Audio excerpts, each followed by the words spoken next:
The UN's climate change conference is being held in Baku this and next week at a time of turmoil around the world.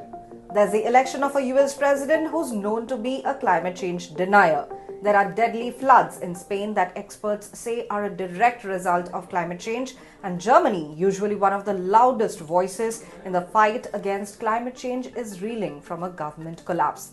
Let's speak to Lars Halter of Deutsche Welle, who's joining me from Berlin.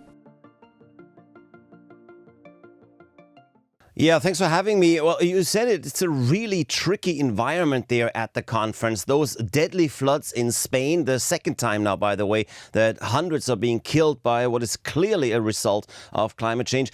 Certainly a reminder of how desperately we need action on that front. And no one made that more clear, of course, than Spain's Prime Minister Pedro Sánchez. Earlier in the week, he literally begged attendees at the conference not to listen to anyone who tries to say that a climate transition will be bad for the middle or working class or the well-being of a country. He says to the contrary, it's going back to oil, it's a deregulation of the fossil fuel industry. That's what would be bad, not only for the middle or working class, but literally for any country ever to be struck by extreme weather events, which are, as has been pointed out many times, directly linked to climate change. So the message is clear in Baku. We need drastic action on climate change, but it's also clear that it won't come easy, whether it's because of powerful special interest groups or general financial worries.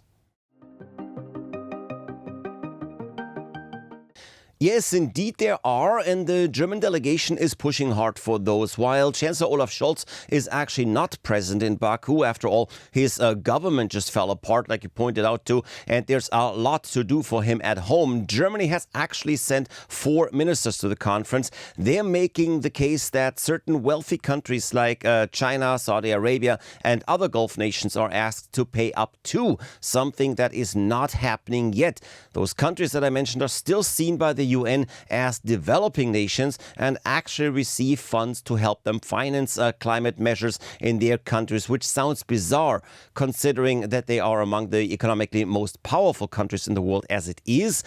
And they're also behind some of the most serious problems leading to climate change. Now, it's one thing, of course, to ask for a stronger financial commitment from certain countries. It's another thing to actually get that money, and it certainly doesn't look good at this point. Over the past few years, investments in oil and gas exploration have gone way up, risen by 30% just since 2021. And that is certainly a sign that renewable energies are not yet seen as interesting enough to attract the investments they would need.